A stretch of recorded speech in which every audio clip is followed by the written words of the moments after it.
ঝিনাইদহ ৪ আসনের এমপি আনোয়ারুল আজিম আনার হত্যাকাণ্ডের মূল পরিকল্পনাকারী আখতারুজ্জামান শাহীন ও তার সহযোগী সিয়ামকে দেশে ফিরিয়ে আনতে ইন্টারপোলে চিঠি দিয়েছে বাংলাদেশ পুলিশ।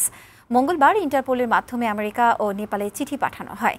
এদিকে কলকাতার নিউ টাউনের সঞ্জীবা গার্ডেনের সেপটিক ট্যাঙ্ক থেকে মাংসের দলা উদ্ধার করেছে পশ্চিমবঙ্গের সিআইডি পুলিশ। এগুলো ঝিনাইদহ ৪ আসনের সংসদ সদস্য আনোয়ারুল আজিম আনারের খণ্ডিত দেহাংশের মাংস হতে পারে বলে ধারণা করছে পুলিশ। আর জানাচ্ছেন রাকিব হোসেন। এমপি আনোয়ারুল আজিম আনার হত্যা রহস্য জট খুলতে তদন্ত কার্যক্রম চালিয়ে যাচ্ছেন বাংলাদেশের গোয়েন্দারা।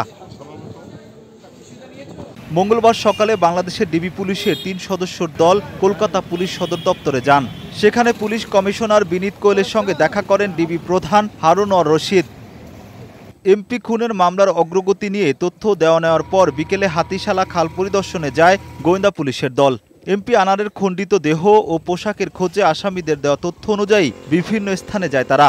চালান ব্যাপক তল্লাশি কার্যক্রম। পরে খুনের ঘটনায় তদন্ত কোন দিকে সে সম্পর্কে সংবাদ সম্মেলন করেন ঢাকার গোয়েন্দা প্রধান। তিনি বলেন, অভিযুক্তদের কাছ থেকে পাওয়া তথ্য যাচাই বাছাই করা হচ্ছে। এ সময় এমপি আনারের মরদেহ বা মরদেহের অংশ উদ্ধার না হলে মামলা নিষ্পত্তিতে সমস্যা হবে না বলেও জানান তিনি। মূল ঘাতকের সাথে কথা হয়েছে, অন্যান্য আসামির সাথে কথা হয়েছে।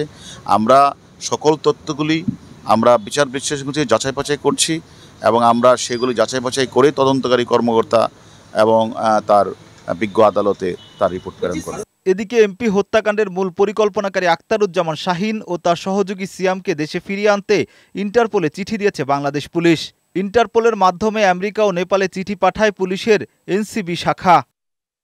রাকিব হোসেন, বৈশাখী সংবাদ, ঢাকা।